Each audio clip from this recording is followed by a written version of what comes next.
여러분 안녕하십니까? C채널 매거진 굿데이 첫 소식입니다. 사학법인 미션네트워크가 13일 정기총회를 열고 2024년을 교육개혁 원년으로 삼아 사립학교법 재개정에 총력을 기울이기로 했습니다. 기독교 사립학교 이사장과 교장 그리고 주요 인사 300여 명이 참석한 가운데 열린 정기총회 현장을 C채널 취재팀이 보도합니다. 새로운 미래를 위한 대한민국의 교육개혁 원년 선포.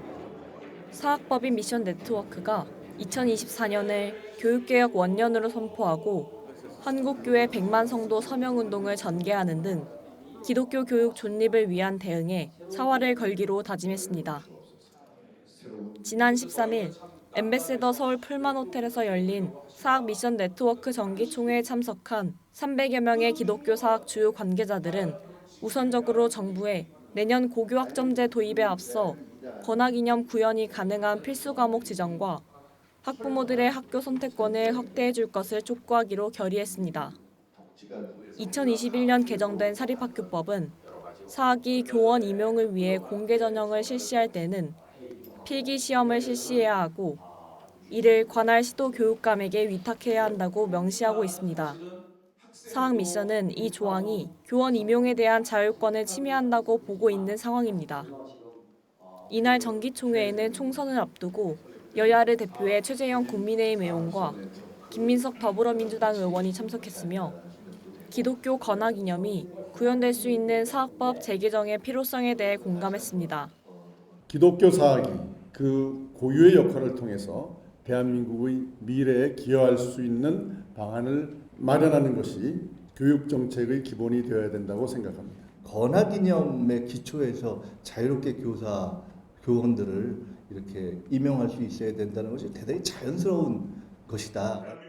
정기총회에 앞서 진행된 개회예배에서 말씀을 전한 예장합동 총회장 오정우 목사는 거룩한 전쟁의 초청 제하의 말씀을 전하며 우리 자녀들이 건강한 기독교적 가치관에 따른 교육을 받을 수 있을 것이라고 믿는다며 한국교회는 이를 위해 범교단 차원으로 힘을 모아 기독교의 자율성을 훼손하는 법과 정책에 대해 강력하게 대응할 것이라고 말했습니다. 국가인권위원회의 권고로 인해 초중고등학교 채플이 침해를 받게 되었습니다.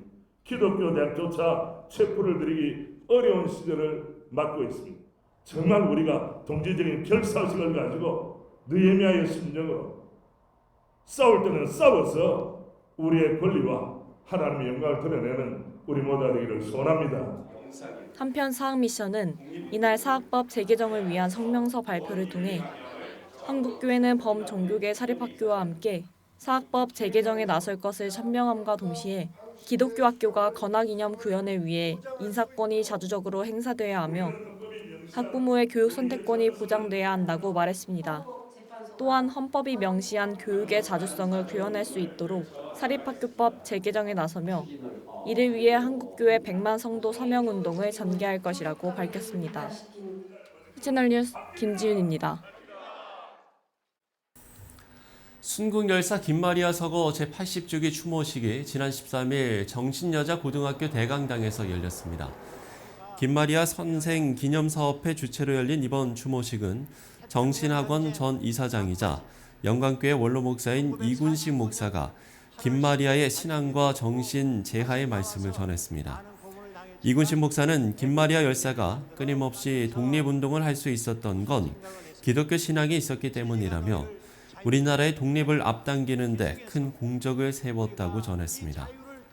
여러 명의 애국지사를 배출한 집안에서 태어난 김마리아 선생은 중국과 일본, 미국을 오가면서 일본의 만행을 규탄하고 대한애국부인회를 전국적 조직으로 운영하면서 한국 여성 독립운동사에 한 획을 그었다고 평가받고 있습니다.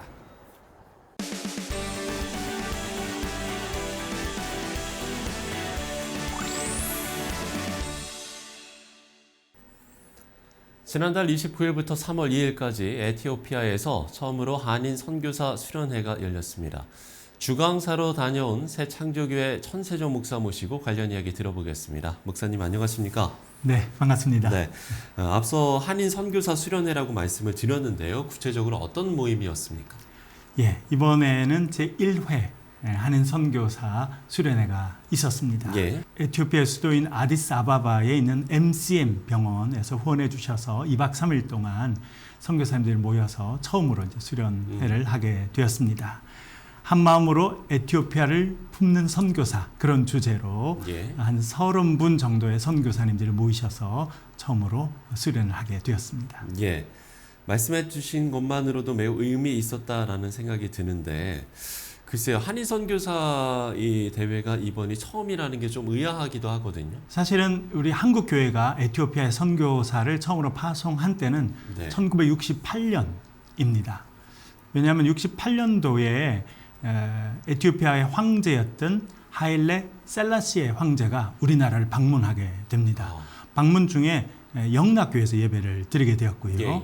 그 황제를 수행했던 손녀 소피아 공주가 한경직 목사님께 선교사 파송을 요청하게 됩니다. 그래서 그게 부응해서 영락교회에서 1968년 박희민 목사님을 선교사로 처음 파송하게 되었습니다. 예. 그때 이후로 이제 한인 선교가 에티오피아에 시작되었고요. 56년 만에 처음으로 한인 선교사님들 전체 모이는 수련회가 진행되었습니다. 56년 만에 한인 선교사가 모두 모여서 이런 수련회를 했기 때문에 상당히 의미가 있는 그렇죠. 그런 대회였던 것 같은데, 목사님 개인적으로도 무척 좀 의미 있는 시간이었을 것 같습니다. 어떻습니까? 그렇습니다. 그 선교 현장에서 수고하고 계신 선교사님들 직접 뵐 수 있어서 너무 좋았고요. 예. 또 에티오피아는 우리나라의 한 11배쯤 되는 큰 그런 나라인데 그 나라 곳곳에서 선교하시는 목사님들을 뵈면서 나라의 사정도 알게 됐고, 또 선교하면서 어떤 기도 제목들이 있는지, 또 예. 어떤 도전들이 있는지도 배우고 같이 기도하는 시간을 가졌습니다. 그래서 제가 강사로 참여했지만 오히려 은혜를 많이 받은 그런 수련회였습니다. 예. 그 목사님은 이번이 에티오피아를 처음 방문하신 건가요? 아니. 저는 사실은 작년 1월 달에 처음으로 에티오피아를 방문했었습니다. 예, 예. 그래서 작년에는 제가 에티오피아 남부에 갔었는데 아. 거기는 우리 기독교 개신교회가 아주 폭발적으로 성장하고 있습니다. 네. 그래서 그런 것을 경험했었고요. 이번에는 제가 수련회 이틀 전에 도착해서 6.25 참전하신 용사분들 6분을 뵀습니다. 네. 네, 에티오피아는 사실 6.25 우리 전쟁 때 6,037명의 지상군을 파견했었거든요. 그렇죠. 그중에 지금 62분이 생존해 계시고 그중에 6분을 제가 이번에 뵙고 감사 인사도 드리고 식사 대접도 하고 그런 시간을 가졌습니다. 특별히 예. 좀 마음에 남았던 게 있었는데요. 그것은 거기 오신 분 가운데 아버지가 6.25 전쟁에 참전하셨다가 전사하신 분들의 자녀들을 만났습니다. 그래서 참 아버지가 한국전에 참전하셨다가 한국에서 전사하신 그 자녀분들 참 얼마나 어려운 시간을 지내셨을까 그런 생각했는데, 그런 분들 뵈면서 우리가 누리고 있는 자유가 많은 분들의 희생을 통해서 이루어졌다 하는 것을 다시 한번 깨달았습니다. 예. 교회에서도 지금 에티오피아를 좀 지원하는 사역들을 하고 있지 않습니까? 이 그렇습니다. 부분에 대해서도 이야기를 해주신다면. 제가 작년에 네. 에티오피아에 가서 이제 목회자들 계속 교육하는 그런 일들을 하였습니다. 그리고는 주일날 어느 교회 가서 설교를 하게 되었습니다. 네. 그래서 아주 낡은 교회인데 교인들이 꽉 차 있는 그런 교회였습니다. 그런데 그 교회가 건축을 시작한 상태였습니다. 기초를 놓고 기둥을 세운 상태였는데 그때 우크라이나 전쟁이 와서 교회 건축이 중단돼 있는 상태였습니다. 네. 그래서 제가 거기서 기도하는 중에 또 말씀을 전하고 하던 중에 성령께서 감동을 주셔서 우리가 조금이라도 도와드리면 좋겠다 이 부분을. 그래서 한국에 와서 제가 섬기는 새창조 교인들께 말씀을 드렸습니다. 그래서 교인들께서 헌금을 해주셨고 저희들이 그 교회가 건축할 수 있도록 이렇게 헌금을 보내드렸습니다. 그래서 최근에 이제 연락 드린 것은 예. 그 교회가 지붕 또 벽 다 세워서 빡빡하게 앉아만 1,500명 정도 들어갈 수 있는 큰 예배당이 세워지게 되었습니다. 그 덕분에 교회가 아주 활성화되고 새로운 분들이 교회에 많이 오신다는 소식을 들었습니다. 그래서 이제 4월 말에 가서 헌당식을 하는 그런 은혜를 누리려고 네, 한 번 더 가서 헌당식을 하면서 축하도 해드리고 또 그 땅을 위해 다시 한번 기도하는 그런 시간을 가지려고 합니다. 에티오피아는 뭐 말씀해 주신 것처럼 우리나라와의 관계도 있고 기독교 역사적으로도 상당히 좀 의미 있는 국가 아닙니까? 제가 가서 배운 거는 네. 에티오피아 사람들은 자신들의 조상을 솔로몬 왕이라고 생각하더라고요. 성경에 스바 여왕이 네. 솔로몬을 방문하는 그런 기록이 있지 않습니까? 아. 그래서 이 에티오피아 사람들은 스바 여왕이 솔로몬 왕을 만나게 됐고 네네. 또 사랑의 시간을 가지게 돼서 임신해서 아이를 낳았는데 그 아이가 메넬레크 1세인데 그 메넬레크 1세가 자신들의 조상이다 이렇게 믿고 있습니다. 아. 그래서 자신들이 솔로몬의 후예다 이런 자부심을 또 갖고 있고요. 네. 또 공산 정권이 있어서 박해를 받았습니다만 최근에는 기독교가 아주 급성장하고 있는 그런 나라입니다.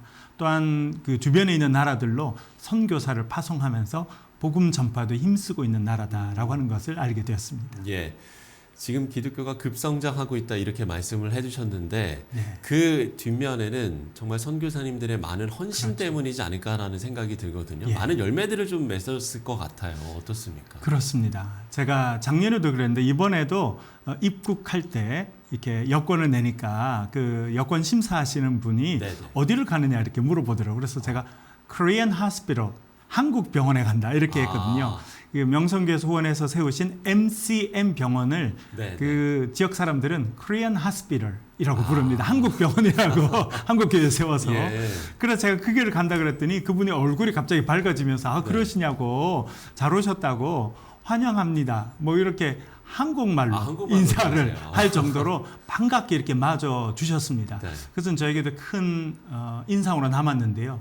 그만큼 우리 한국의 선교사님들이 또 명성교회에서 또 세운 MCM 병원 또 거기에 세운 명성의과대학 이런 기독교 기관들의 영향력이 대단히 크고 예. 그런 것들에 대해서 에티오피아 사람들도 참 고마워하고 있구나. 그런 것들이 선교사님들 또 현지에서 애쓰신 분들의 눈물의 기도의 결과가 아닌가 그런 생각을 많이 했습니다. 예, 지금 또 입국할 때 에피소드도 이야기를 해주셨고 앞서 네. 이제 6.25 참전용사의 가족들을 만난 이야기도 해주셨는데 네. 또 혹시 뭐 기억나는 일화라든지 어떤 에피소드가 있었습니까? 그렇습니다. 제가 수련의 둘째 날 네. 이제 강사로 이제 섬길 때였는데 한 번은 그 수련회 진행하시는 회장님께서 네네. 선교사 회장님께서 나오셔서 긴급 기도 제목이 있다. 네. 그래서 기도 요청을 하셨습니다. 들어보니까 그 아디스 아바바 대학 그 나라에서 제일 좋은 대학인데요. 거기서 교수로 섬기고 계신 한인 선교사님께서 네. 계신데 타 지역에 가셨다가 이제 비행기를 타고 오셔야 되는데 공항으로 가는 그 마을이 반군에게 점령이 돼서 이분이 거기에 잡히셨다는 거예요. 네네. 그래서 무사히 풀려나셔서 오실 수 있도록 기도해달라 이렇게 부탁을 했습니다.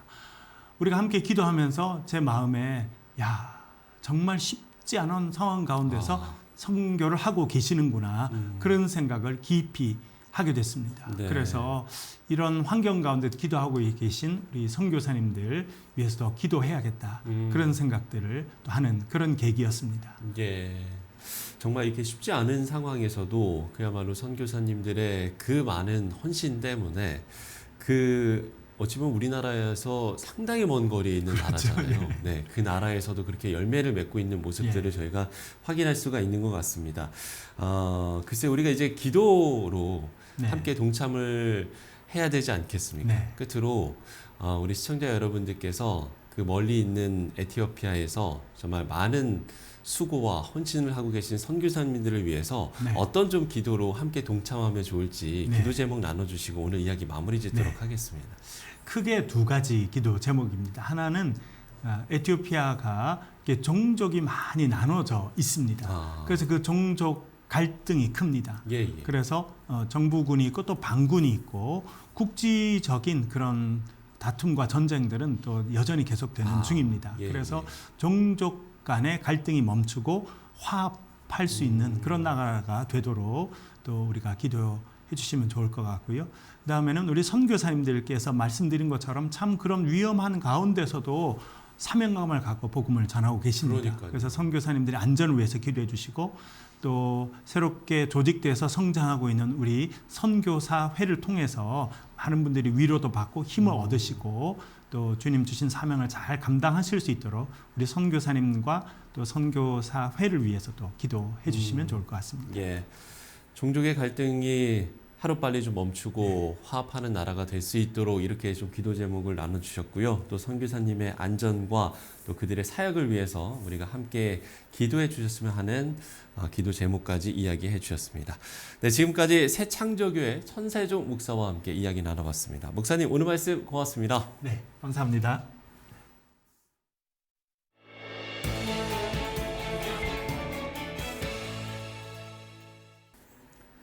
네, 앞서 에티오피아의 이야기를 들으면서 선교 사역의 중요성을 다시 한번 생각하게 됐습니다. 지금 이 순간에도 곳곳에서 헌신하고 있는 모든 선교사님들과 그 사역을 위해서 우리 모두가 잊지 않고 기도해야겠습니다. 시채널 매거진 굿데이 오늘 순서는 여기까지입니다. 시청해주신 여러분 고맙습니다.